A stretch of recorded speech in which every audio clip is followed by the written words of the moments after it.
أعوذ بالله من الشيطان الرجيم. بسم الله الرحمن الرحيم.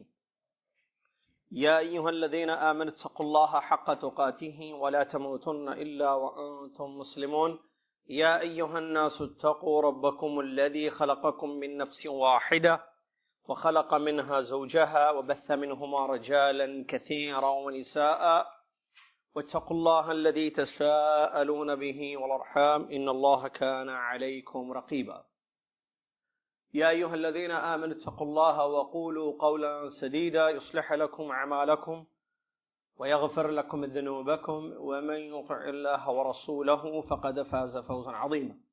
قال الإمام أبو جعفر الطحاوي رحمه الله: والميثاق الذي أخذه الله تعالى من آدم وذريته حق، وقد علم الله تعالى فيما لم يزل عدد من يدخل الجنة وعدد من يدخل النار جملة واحدة، فلا يزاد في ذلك العدد ولا ينقص منه، وكذلك أفعالهم فيما علم منهم أن يفعلوه، وكل ميسر لما خلق له.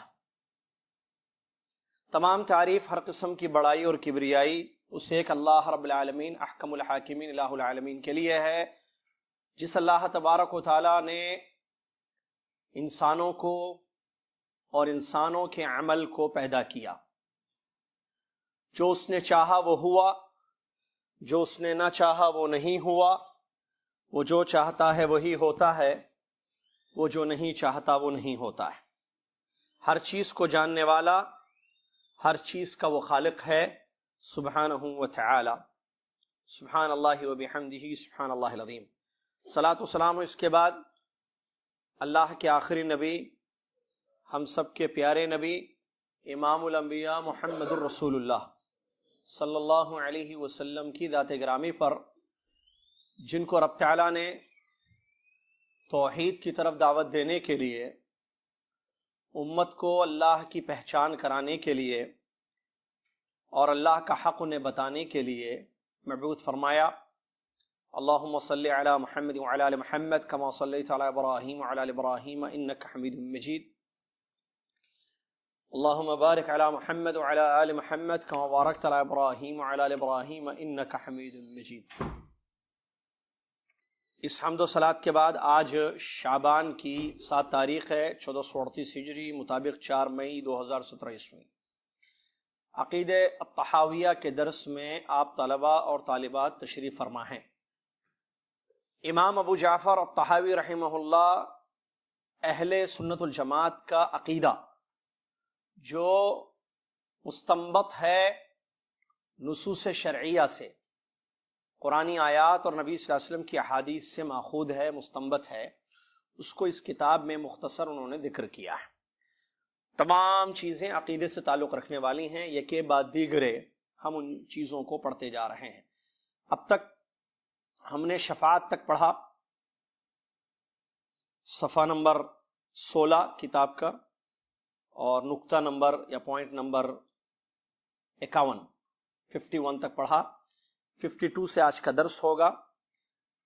فرماتے امام ابو جعفر الطحاوی رحمہ اللہ: والمیثاق الذی اخذہ اللہ تعالی من آدم وذریتہ حق، اور وہ عہد جو اللہ تعالیٰ نے آدم علیہ السلام اور ان کی اولاد سے لیا ہے وہ برحق ہے. آگے فرماتے: وقد علم اللہ تعالی فیما لم یزل عدد من يدخل الجنہ وعدد من يدخل النار جملۃ واحدہ. اور اللہ تعالیٰ نے جان لیا، اللہ تعالیٰ جانتا ہے ازل سے ہی کتنی تعداد جنت میں داخل ہوگی اور کتنی تعداد دوزخ کی آگ میں داخل ہوگی. پوری اللہ تعالیٰ کے علم میں ہے. فلا یزاد فی ذلک العدد ولا ينقص منه. تو اللہ کے علم میں جو عدد ہے اس میں نہ کسی قسم کی زیادتی ہوگی اور نہ اس میں کسی قسم کی کمی ہوگی. وَكَذَلِكَ أَفْعَالَهُمْ فِيمَا عَلِمَ مِنْهُمْ أَن يَفْعَلُوا. اور اسی طرح انسانوں کے یعنی جنت والوں کے، جہنم والوں کے یا بندوں کے تمام افعال کو بھی جو وہ دنیا میں کرنے والے ہیں اللہ تعالیٰ جانتا ہے، یا اللہ نے جان لیا۔ وَكُلٌّ مُيَسَّرٌ لِمَا خُلِقَ لَهُ، اور ہر کوئی، ہر کسی کو جس غرض کے لیے پیدا کیا گیا ہے وہ چیز اس کے لیے آسان کر دی جائے گی۔ یہ ہے آج کے درس کی عبارت۔ 4 رکعات 52، 53، 54، 55 انشاءاللہ ہم پڑھیں گے۔ توجہ باقی رکھیے، باقی نہیں بلکہ توجہ شروع ہوئی ہے تو آخر تک رہے انشاءاللہ۔ پچھلے درس میں شفاعت تک ہم نے پڑھا۔ صحیح مسلم کی مشہور حدیث، اللہ کے نبی صلی اللہ علیہ وسلم فرماتے ہیں، اللہ تعالیٰ فرماتا ہے، فرشتوں نے، حدیث کا ترجمہ مفہوم یہ ہے، بڑی پیاری حدیث ہے، نبی علیہ الصلوۃ والسلام نے فرمایا کہ اللہ تعالیٰ فرماتا ہے پیغمبروں نے شفاعت کر دی، فرشتوں نے شفاعت سفارش کر دی، ہو گئی، نیک لوگوں نے بھی سفارش کر دی، اب باقی رہ گئی اللہ رب العالمین جو سب سے زیادہ رحم کرنے والا ہے اس کی رحمت۔ تو اللہ تعالی جہنم سے ایک مخلوق کو نکالے گا، کچھ لوگوں کو نکالے گا، ان کے بارے میں حدیث میں الفاظ ہیں لم یعملوا خیرا قط، انہوں نے کبھی کوئی بھلائی کا کام نہیں کیا ہے، کبھی انہوں نے کوئی بھلائی کا کام۔ شروع سے سنی حدیث، بڑی پیاری حدیث ہے، اللہ سبحانہ تعالیٰ کی رحمت دیکھیے اس حدیث سے معلوم ہوتی۔ کیا ہے حدیث؟ اللہ تعالیٰ فرماتا ہے پیغمبروں کی سفارش ہو گئی، فرشتوں کی سفارش ہو گئی، نیک لوگوں کی سفارش ہو گئی، اب باقی رہ گئی اللہ ارحم الراحمین کی رحمت۔ تو اللہ تعالیٰ جہنم سے لوگوں کو نکالے گا۔ کیسے لوگ؟ لم یعملوا خیرا قط، جنہوں نے کبھی کوئی نیکی کا کام کیا ہوگا، کبھی نہیں کیا کوئی کام اچھا، اللہ تبارک و تعالیٰ ان کو نکالے گا۔ دوسری روایت میں آیا کہ ان کا حال کیا ہوگا، وہ بالکل کوئلے کے جیسے ہوں گے، جہنم میں جل کر جھلس کر۔ اللہ تبارک و تعالیٰ نہر حیات میں ان کو ڈبوئے گا، نہر حیات میں، یہ لفظ حدیث صحیح مسلم ہے، اور ان کو نکالے گا، ان کا جسم پورا صحیح ہو جائے گا، اللہ تعالیٰ اپنی رحمت سے ان کو جنت میں داخل فرمائے گا۔ یہ ہے اللہ سبحانہ و تعالیٰ کی رحمت۔ یہ شفاعت کے باب میں بڑی اہم حدیث ہے جس کو مناسب سمجھا ہم نے کہ آپ کو بتائیں، کیونکہ یہ حدیث شفاعت سے کے باب میں ذکر کی گئی ہے اور اللہ رب العالمین کی عظیم رحمت اس حدیث میں معلوم ہوتی ہے۔ چلیے آگے سلسلہ جاری ہے۔ کہتے ہیں میثاق، میثاق عہد کو کہتے ہیں، وہ پکا وعدہ یا پکا عہد جس کا ذکر نصوص میں موجود ہے۔ اللہ تعالیٰ نے جو آدم علیہ السلام اور ان کی ذریت سے لیا وہ برحق ہے، وہ برحق ہے۔ کیا ہے وہ میثاق یا عہد؟ کیا ہے کہ ایک اللہ کی عبادت کرنا، اس کے ساتھ کسی کو شریک نہیں کرنا، یہ ہے وہ عہد، یہ ہے وہ فطرت جس پر اللہ تبارک و تعالیٰ نے انسان کو پیدا کیا۔ اللہ تبارک و تعالیٰ نے انسان کو پیدا کیا۔ دراصل اس سلسلے میں بہت ساری حدیثیں آئی ہیں۔ مسلم احمد کی ایک حدیث آپ کی خدمت میں پیش کی جا رہی ہے۔ وہ حدیث عبداللہ بن عباس رضی اللہ تعالیٰ عنہ سے روایت ہے، جس حدیث شریف میں نبی علیہ السلام فرماتے ہیں کہ اللہ تبارک و تعالیٰ نے آدم علیہ السلام کی پیٹھ سے، یا ان کی آدم علیہ السلام کی پیٹھ سے ان کی ذریت کو نکالا اور ان سے ایک عہد لیا نعمان جگہ پر، یعنی عرفات، ایک مقام، عرفہ مقام پر اللہ تبارک و تعالیٰ نے ان سے عہد لیا۔ آگے فرماتے ہیں نبی صلی اللہ علیہ وسلم آدم علیہ السلام کی پیٹھ سے، ان کے سلب سے اللہ تبارک و تعالیٰ نے ذریت کو پیدا کیا، انسانوں کو پیدا کیا اور سامنے رکھ دیا۔ پھر ان سے سوال ہوا کیا میں تمہارا رب نہیں ہوں؟ تمام ذریت نے عہد کیا اور تمام ذریت نے یہ کہا ہاں کیوں نہیں، ہم گواہی دیتے ہیں کہ تو ہمارا رب ہے۔ یہ مسند احمد کی صحیح حدیث ہے، جس حدیث سے اس عہد کا ذکر ہے، اور علماء نے اس حدیث کی سند کے بارے میں کہا ہے، جیسے علامہ احمد شاکر رحمۃ اللہ علیہ اور دیگر محدثین نے یہ کہا ہے کہ یہ اس کی سند صحیح ہے۔ تو اس حدیث میں اس عہد کا ذکر ہے جو اللہ تبارک و تعالیٰ نے اولاد آدم سے، آدم علیہ السلام ان کی ذریت سے لیا ہے، عہد لیا ہے۔ کیا عہد؟ کہ اللہ کی عبادت کرنا، اس کے ساتھ کسی کو شریک نہیں کرنا۔ اللہ تبارک و تعالیٰ قرآن میں فرماتا ہے، ایک آیت ہے بڑی مشہور جو اس موضوع سے متعلق ہے. اللہ تبارک و تعالیٰ فرماتا ہے، سنیے آیت کو ترجمے کے ساتھ کیونکہ یہ لب لباب ہے اس موضوع کا. وَإِذْ أَخَذَ رَبُّكَ مِن بَنِي آدَمَ مِن ظُهُورِهِمْ ذُرِّيَّتَهُمْ وَأَشْهَدَهُمْ عَلَىٰ أَنفُسِهِمْ أَلَسْتُ بِرَبِّكُمْ قَالُوا بَلَىٰ شَهِدْنَا أَن تَقُولُوا يَوْمَ الْقِيَامَةِ إِنَّا كُنَّا عَنْ هَٰذَا غَافِلِينَ أَوْ تَقُولُوا إِنَّمَا أَشْرَكَ آبَاؤُنَا مِن قَبْلُ وَكُنَّا ذُرِّيَّةً مِّن بَعْدِهِمْ أَفَتُهْلِكُنَا بِمَا فَعَلَ الْمُبْطِلُونَ. یہ ہے پوری آیت. ترجمہ اس آیت کا، اللہ تبارک و تعالیٰ فرماتا ہے جب تمہارے رب نے آدم علیہ السلام کی اولاد سے آدم علیہ السلام کی اولاد سے عہد لیا، ان کی ذریت سے، آدم علیہ السلام کی اولاد سے ان کی ذریت سے عہد لیا اور ان کو گواہ بنایا ان کے نفسوں پر، ان کو اولاد کو ان کے نفسوں پر گواہ بنایا. کیا عہد لیا؟ الست بربکم، کیا میں تمہارا رب نہیں ہوں؟ قالو، سب نے کہا بلا، کیوں نہیں، شہدنا، ہم گواہی دیتے، ہم نے گواہی دی. کیا گواہی دی؟ کہ تو ہمارا رب ہے. ان تقولوا یوم القیامہ، ایسا نہ ہو کہ قیامت کے دن تم یہ کہو انا کنا عن ھذا غافلین، یقیناً ہم اس چیز سے غافل تھے، یقیناً ہم اس چیز سے غافل تھے. او تقولوا، یا تم یہ کہو قیامت کے دن کیا انما اشرک آباؤنا من قبل، ہم سے پہلے ہمارے آبا نے، ہمارے باپ دادا نے شرک کیا اور ہم ان کے بعد ان کی اولاد ہیں. تو اے اللہ باطل لوگوں نے جو کیا ہے مبتل، ان کی وجہ سے ہمیں کیوں ہلاک کر رہا ہے؟ یہ پوری آیت ہے. اس آیت کی تفسیر میں دو مشہور قول ہیں. آیت سنی ابھی آپ نے ترجمہ، اس کی تفسیر میں دو مشہور قول ہیں. پہلا قول یہ ہے کہ اس آیت میں جس عہد کا ذکر ہے یہ وہی ہے جو اللہ تبارک و تعالیٰ نے قیامت کے دن لیا ہے. اللہ تبارک و تعالیٰ نے قیامت کے دن لیا ہے، اور جس کا بھی یہاں درس میں ہم پڑھ رہے ہیں عہد جو اللہ تبارک و تعالیٰ نے آدم علیہ السلام سے اور ان کی ذریت سے لیا ہے یہ برحق ہے. تو اس آیت میں اسی عہد کا ذکر ہے. یہ ایک تفسیر ہے.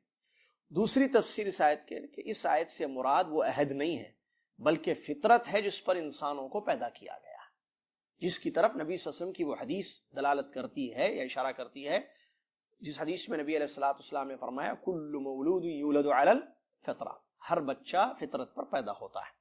اس کے ماں باپ اگر یہودی ہو تو اس کو یہودی بنا دیتے ہیں، ماں باپ نصرانی ہو تو نصرانی بنا دیتے ہیں، ماں باپ مجوسی ہو تو مجوسی بناتے ہیں. دو قول ہے، ٹھیک ہے. پہلا قول کیا ہے؟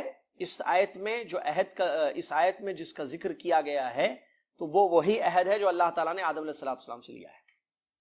دوسرا قول نہیں، بلکہ یہ فطرت ہے جس پر انسانوں کو پیدا کیا گیا ہے کہ انسان گواہی دیتے ہیں کہ اللہ کے سوا کوئی سچا معبود نہیں ہے. فطرت ہے ان کی. دو میں سے صحیح قول کیا ہے راجح؟ کیا عہد مراد ہے یا فطرت مراد ہے؟ دوسرا قول صحیح ہے اور وہ ہے فطرت. اس سلسلے میں تفصیل علماء نے ذکر کی اور یہی راجح قول ہے. علامہ ابن قیم رحمۃ اللہ علیہ نے اپنی کتاب الروح میں اس مسئلے کو ذکر کیا ہے کہ اس آیت سے مراد عہد نہیں ہے میثاق جو لیا گیا، بلکہ فطرت ہے جس پر انسانوں کی پیدائش ہوئی ہے اور جو گواہ ہے انسان کہ اللہ کے سوا کوئی سچا معبود نہیں ہے، اللہ کے سوا کوئی سچا معبود نہیں ہے. بہرحال دونوں قول اپنی جگہ ہیں، لیکن دوسرا قول راجح ہے اس آیت. اور اس میں انہوں نے جو دلیلیں ذکر کی ہے کہ دوسری چیز مراد ہے، کیونکہ یہاں آیت میں اولاد آدم کا ذکر ہے، اولاد آدم سے لیا ہے. وَإِذْ أَخَذَ رَبُّكَ مِن بَنِي آدم، تمہارے رب نے بنی آدم سے، بنی آدم یعنی اولاد آدم سے. یہاں آدم نہیں ہے جو حدیثوں میں جو ذکر کیا جس عہد کا کہ آدم علیہ السلام سے اللہ نے جو ہے عہد لیا، تو آدم وہاں آدم اور ان کی اولاد، یہاں آدم کا ذکر نہیں ہے، بنی آدم کا ذکر ہے، اولاد آدم سے، اولاد آدم سے. پھر ذریتہم بھی ہے، آگے جو ہے ذریتہم بھی ہے. تو اس سے واضح ہوا بہرحال کوئی شک نہیں ہے کہ دوسرا قول ہی مراد ہے اور وہ ہے فطرت. اس کی تفسیر میں فطرت مراد ہے جس کی طرف اللہ کے رسول کی وہ حدیث ہے کہ فطرت پر انسانوں کو اللہ تعالیٰ نے پیدا کیا ہے. دوسری بات بہرحال فطرت ہو جو گواہی دیتی ہے کہ اللہ کے سوا کوئی سچا معبود نہیں ہے، یا عہد جو اللہ تعالیٰ نے آدم علیہ السلام سے لیا ہے، جس سلسلے میں حدیثیں آئیں، حدیثیں بہت ساری ہیں، ان میں بعض حدیثیں ضعیف ہیں، بعض حدیثیں صحیح ہیں، بعض حدیثیں صحیح ہیں، بعض حدیثیں ضعیف ہیں، بہت ساری حدیثیں ہیں اس سلسلے میں. کوئی عہد کے متعلق اللہ تعالیٰ نے آدم علیہ السلام کو پیدا کیا، پیدا کرنے کے بعد ان کی جو ہے داہنے کندھے پر ہاتھ پھیرا اللہ نے، حدیث صحیح حدیث ہے. اللہ نے دائیں کندھے پر ہاتھ پھیرا تو ایک مخلوق پیدا ہوئی. اللہ تعالیٰ نے فرمایا کہ جو ہے میں نے ان کو جنت کے لیے پیدا کیا اور یہ جنت کا کام کریں گے اور جنت میں داخل ہو جائیں گے. پھر اللہ تعالیٰ نے آدم علیہ السلام کے بائیں کندھے پر ہاتھ پھیرا تو اس سے ایک ذریت، ایک مخلوق پیدا ہوئی. تو اللہ تعالیٰ نے فرمایا کہ میں نے ان کو جہنم کے لیے پیدا کیا ہے اور جہنم والوں کا کام یہ کریں گے اور جہنم میں داخل ہو جائیں گے. ٹھیک ہے، یہ بھی حدیث ہے. اور بھی بہت ساری کہ آدم علیہ السلام کو اللہ نے پیدا کیا اور ان سے پھر ذریت کو پیدا کیا اللہ تعالیٰ نے. کچھ لوگ جہنم کے لیے تھے، کچھ جنت کے لیے تھے. سب کو اللہ تعالیٰ نے پیدا کیا اور سارے انسان اللہ کے سامنے تھے. تو سب کو اللہ نے پوچھا کہ جو ہے کیا میں تمہارا رب نہیں ہوں؟ تو سب نے گواہی دی کہ ہاں تو ہمارا رب ہے. اس سلسلے میں بعض صحابہ اور تابعین کے اقوال بھی میں کہ ان لوگوں نے گواہی دی، زبانوں سے کہا کہ ہم گواہی دیتے ہیں اس بات کی کہ تو ہمارا رب ہے. تو حدیثیں بہت آئی ہیں اس باب میں. بعض ضعیف ہے، میں نے کہا نا، بعض ضعیف حدیثیں ہیں، بعض صحت تک پہنچتی ہیں. لیکن خلاصہ یہ ہے کہ عہد ہوا ہے. خلاصہ یہ ہے کہ عہد ہے یا فطرت ہے جس پر اللہ تعالیٰ نے انسان کو پیدا کیا ہے، جو فطرت اس بات کی گواہی دیتی ہے کہ اللہ سچا معبود ہے، اللہ سچا معبود ہے. سوال اہم یہ ہے، کیا یہ عہد، یہ میثاق حجت کے لیے کافی ہے؟ نہیں. کہ اسی سے حجت پوری ہو جائے گی؟ نہیں، بلکہ اللہ تبارک و تعالیٰ نے پیغمبروں کو بھیجا ہے حجت پوری کرنے کے لیے. یہ عہد، یہ میثاق جو انسانوں نے دیا ہے، یہ فطرت جو انسانوں کی پیدا کی گئی ہے کہ اللہ کے سوا کوئی سچا معبود نہیں ہے، ایک اللہ کی عبادت کرنا، اللہ ہی ساری دنیا کا رب ہے. کیا یہ فطرت کی گواہی یا وہ عہد جو آدم علیہ السلام ان کی اولاد سے کافی ہے؟ یہ نہیں. اگر یہ کافی ہوتا تو پیغمبروں کی بعثت نہیں ہوتی، کیونکہ یہ عہد کس کو یاد ہے؟ کسی کو یاد نہیں. فطرت پر پیدا کیا ہے اللہ نے، بعد میں تبدیلی کی گئی. نبی صلی اللہ علیہ وسلم کی وہ حدیث جو فطرت کے متعلق ہے، اللہ تبارک و تعالیٰ نے، زبردست حدیث ہے، اللہ تبارک و تعالیٰ نے تمام انسانوں کو حنفاء پیدا کیا ہے. لفظ ہے حنفاء، حنیف کی جمع ہے. حنفاء کیا پیدا کیا ہے؟ حنفاء. فاجتالت بہم الشیاطین، حدیث کا الفاظ ہے.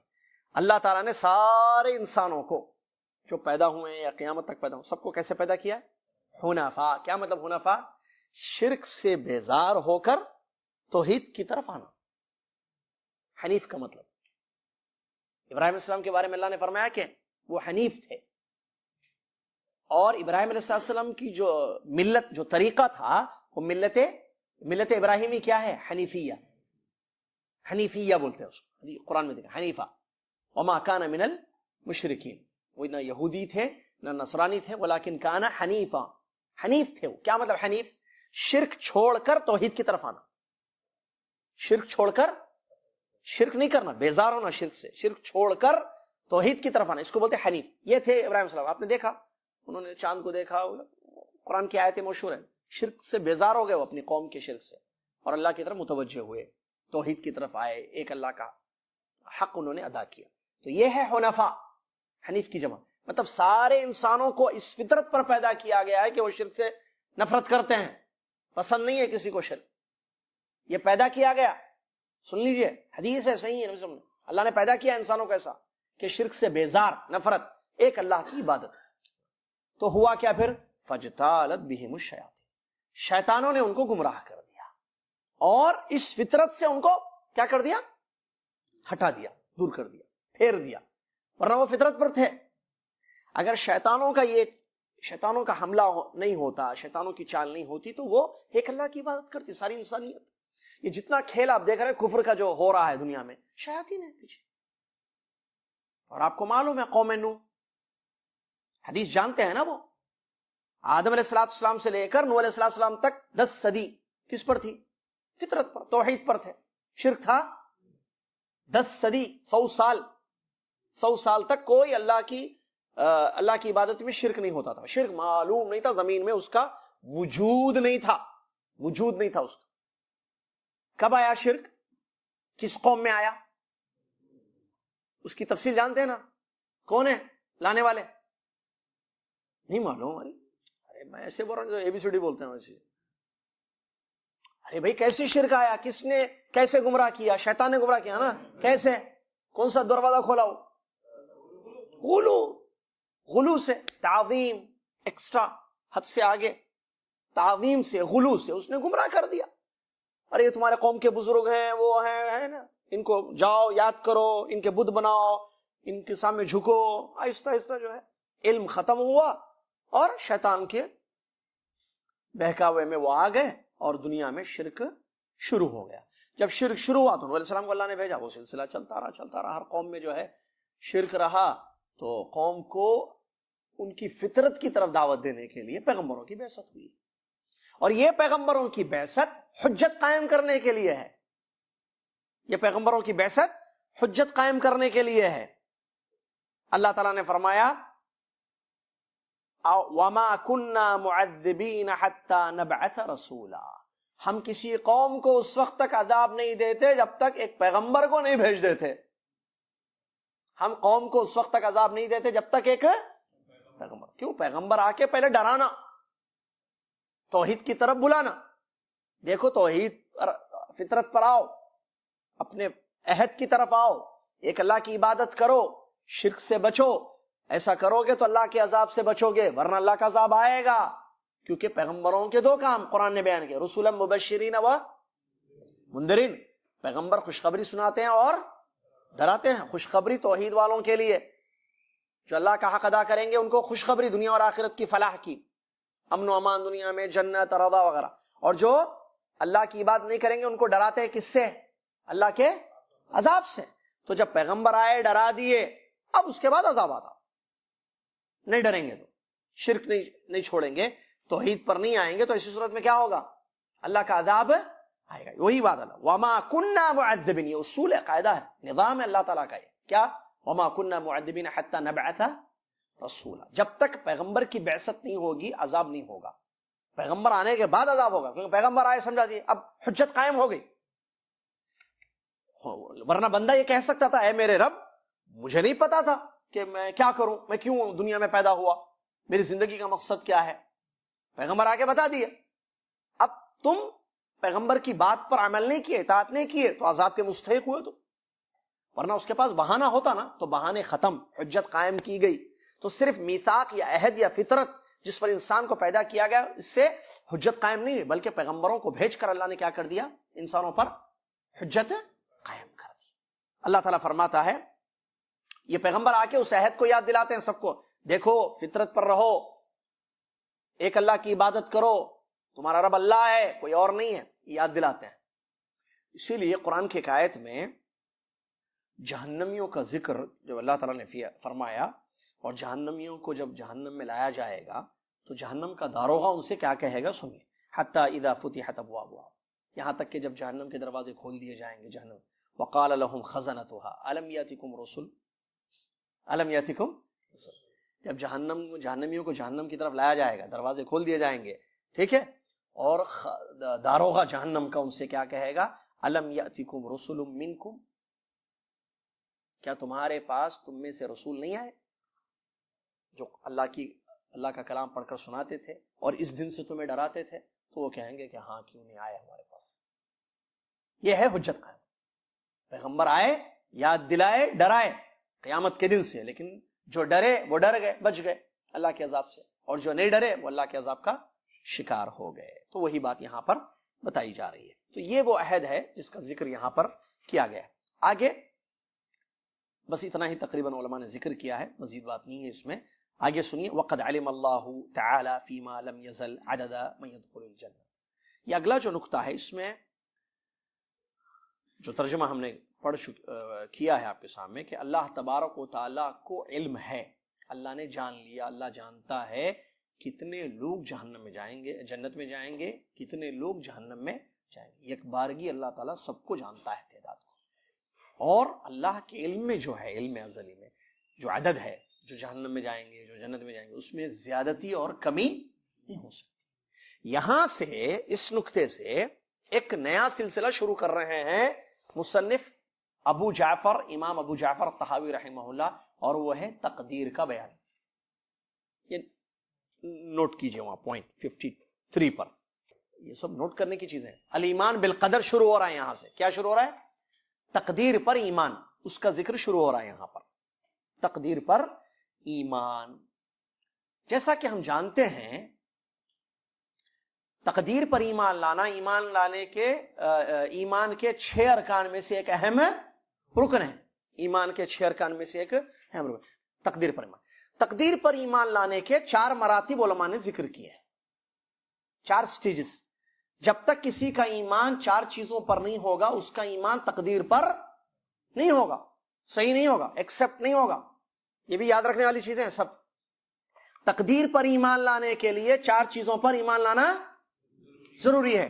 نمبر 1 اللہ کے علم پر ایمان لانا،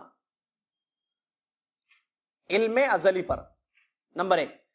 نمبر 2 اللہ کے لکھوانے پر ایمان لانا، کتابت، اللہ نے ہر چیز کو لکھا دیا ہے، لکھوانا.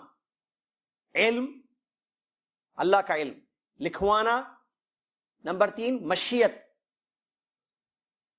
مشیت چاہنا، اللہ جو چاہتا ہے وہی ہوتا ہے. نمبر 3. نمبر 4 پیدا کیا اللہ نے، پیدا کرنا اللہ کا، اللہ نے ہر چیز کو پیدا کیا. 4 چیزیں. علم، شارٹ خالی ورڈز لکھنا ہے تو علم، کتابت، مشیت، خلق یا ایجاد. خلق بھی بولتے ہیں، ایجاد بھی بولتے ہیں. کریٹ کرنا، پیدا کرنا. شارٹ میں، تھوڑا سینٹنس میں چاہیے. اللہ تعالیٰ کا علم ازلی 1، اللہ تعالیٰ کا لکھوانا 2، اللہ تعالیٰ کا چاہنا 3، اللہ تعالیٰ کا پیدا کرنا 4. ٹھیک ہے. اس میں پہلی چیز علم ہے، وہی ہے. دیکھیے کیا ہے یہ نقطہ میں، اللہ تعالیٰ جنت میں جانے والی تعداد کو اور جہنم میں جانے والی تعداد کو پہلے ہی سے جانتا ہے، اس کے علم میں سب ہے. اور جو اس کے علم میں ہے تعداد کے اتنے لوگ جہنم میں جائیں گے، اتنے لوگ جنت میں جائیں گے، اس میں کسی قسم کی کمی یا بیشی، کیا بولے، زیادتی اور کمی نہیں ہوگی. جو اللہ کے علم میں ہیں اتنے لوگوں کو جنت میں جانا ہے وہ لوگ جنت میں جائیں گے، اور جو اللہ کے علم میں ہیں کہ اتنے لوگ جہنم میں جائیں گے اتنے لوگ یقیناً جہنم میں جائیں گے، کوئی شک نہیں. تو یہ بات یاد رکھیے کہ اللہ تبارک و تعالیٰ کا علم ازلی ہے. ہمارا ایمان ہونا چاہیے، ہمارا ایمان ہے کہ اللہ تعالیٰ ہر چیز کو جانتا ہے. جو ہو گیا ہے اللہ اس کو جانتا ہے، جو ہو رہا ہے اللہ اس کو جانتا ہے، جو ہونے والا ہے اللہ اس کو جانتا ہے، جو نہیں ہوا ہے، ہوتا تو کیسے ہوتا اللہ اس کو بھی جانتا ہے. سمجھ میں آیا؟ پھر ایک مرتبہ، جو ہو چکا ہے اللہ اس کو جانتا ہے، جو ہو رہا ہے اللہ اس کو جانتا ہے، جو ہونے والا ہے اللہ اس کو جانتا ہے، جو نہیں ہوا ہے، ہوتا تو کیسے ہوتا اس کو بھی جانتا ہے. احاط بکل شیء علما. اللہ تعالیٰ نے فرمایا اللہ نے ہر چیز کو علم سے گھیر دیا، ہر چیز کو، ہر چیز کا علم. اللہ کے ناموں میں سے ایک نام ہے العلیم. کیا نام ہے؟ العلیم، جاننے والا. اللہ کا جو علم ہے یہ ازلی ہے. کیا مطلب ازلی؟ شروع سے ہے. انسان کا علم بعد میں ہوتا ہے. بارش ہونے کے بعد آپ کو معلوم ہوگا کہ بارش ہوئی ہے، بخار آنے کے بعد آپ کو معلوم ہوگا کہ ارے مجھے بخار آ گیا ہے. سمجھے؟ بیٹا پیدا ہونے کے بعد معلوم ہوگا کہ بیٹا پیدا ہوا ہے. پریگننسی ہونے کے بعد عورت کو معلوم ہوتا ہے کہ وہ پریگننٹ ہو چکی ہے، یا اس کے شوہر کو معلوم ہوگا کہ اس کی بیوی پریگننٹ ہو چکی ہے. سمجھ میں آیا؟ بکری مر گئی، معلوم ہوگا کہ بکری مر گئی. مرنے سے پہلے معلوم نہیں تھا کہ یہ بکری مرنے والی ہے. صحیح ہے نا؟ دنیا میں جو بھی چیزیں ہو رہی ہیں ہونے کے بعد ہم کو معلوم ہوتی ہیں، ہونے سے پہلے کسی کو نہیں معلوم ہوتا ہے. اللہ شروع سے جانتا ہے کیا ہو رہا ہے، کیسے ہو رہا ہے، ہر چیز، ہر چیز، تفصیل تفصیل تفصیل پورا. انسان کیا کر رہے ہیں، کیا کریں گے، کیسے کریں گے، نہیں کرے، کیوں کیے، ہر چیز. ایوری تھنگ انگلش میں کافی ہے میرے خیال سے یہ جو ورڈ، ہر چیز تفصیل سے اللہ تبارک و تعالی جانتا ہے. لا تخفى علیہ خافیہ. قرآن کی آیت اس پر دلیل ہے. انہ بکل شیء علیم. اللہ ہر چیز کو جانتا ہے. انہ بکل شیء علیم. بے شک اللہ ہر چیز کا علم رکھتا ہے. ایک احاط بکل شیء علما، دوسری آیت ہے ہر چیز کو اللہ نے علم سے گھیر دیا ہے. تیسری آیت لا تخفى علیہ خافیہ، اس پر کوئی چیز چھپتی نہیں ہے. چوتھی آیت پتا بھی دنیا میں اگر گرتا ہے تو اللہ کے علم سے گرتا ہے.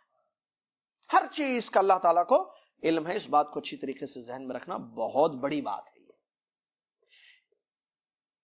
اللہ تبارک و تعالیٰ کو بندوں کے کاموں کا بھی علم ہے. اسی لیے اگلے نقطے میں کیا وَكَذَلِكَ أَفْعَالُهُمْ فِي مَا عَلِمَ مِنْهُمْ أَن يَفْعَلُوا. اللہ یہ بھی جانتا ہے ازل سے ہی کہ بندے کیا کیا کام کرنے والے ہیں, کیا کیا کام کرنے والے ہیں. اچھا کام, برا کام, نماز پڑھے گا نہیں پڑھے گا, رمضان کے روزے رکھے گا نہیں رکھے گا, جنت کے راستے پہ چلے گا نہیں چلے گا, یہ کرے گا وہ کرے گا, کھائے گا پیے گا, اٹھے گا بیٹھے گا, جانے گا چھینکے گا, وہ ہوگا. ہر چھوٹی بڑی چیز انسانوں کے بارے میں جانتا ہے, مخلوق کے بارے میں جانتا ہے, مخلوق کے چیزوں کو جانتا ہے, ان کے عقیدوں کو جانتا ہے, ان کے منہج کو جانتا ہے, ان کی حرکتوں کو جانتا ہے, ان کے کاموں کو جانتا ہے. ہر چیز کو اللہ تعالیٰ کل شیء انہ علیم, کیا ہے وہ علی کل شیء قدیر, وہ نہیں بکل شیء علیم, انہ بکل شیء علیم, بکل شیء, ہر چیز کا اس کو علم. یہ بات یاد رکھیے, کوئی چیز اللہ کے علم سے چھپی بھی نہیں ہے. جب ہر چیز کا علم ہے تو جنت اور جہنم کا بھی علم ہے. جنت میں کون جائیں گے, جہنم میں کون جائیں گے, ہم کو معلوم ہے ہم میں سے کون جنت میں جانے والا ہے, نہیں معلوم. اللہ کو معلوم ہے ہم میں سے کون جنت میں جانے والا ہے, ہم میں سے کون جہنم میں جانے والا ہے. ہمارے افعال بھی اللہ جانتا ہے, ہماری عبادتیں بھی اللہ جانتا ہے. اللہ کے علم میں ہر چیز ہے, کوئی چیز اللہ کے علم سے چھپی ہوئی نہیں. اور یہ ایک ایسا نقطہ ہے جس سے آپ باطل کا رد کر سکتے ہیں.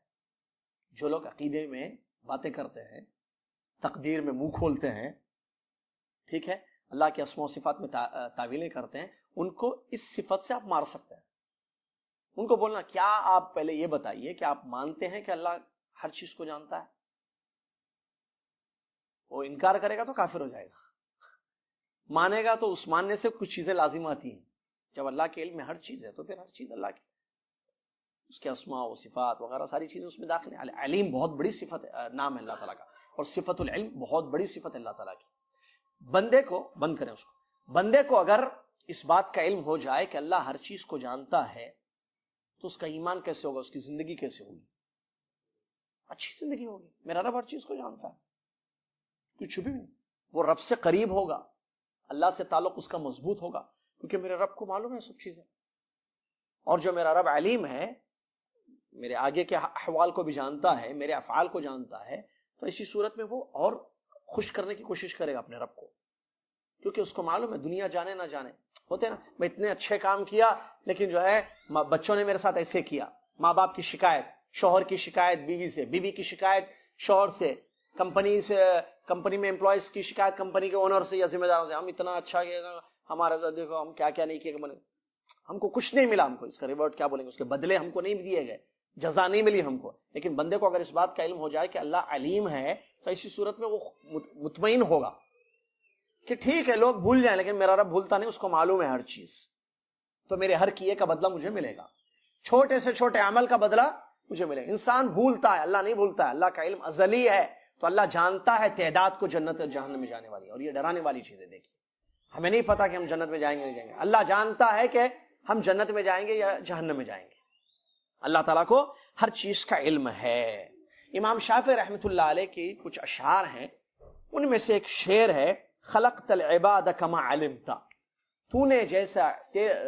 تو جیسے جانتا تھا ویسے تو نے پیدا کیا ہے, تو جیسے جانتا تھا ویسے تو نے مخلوق کو پیدا کیا.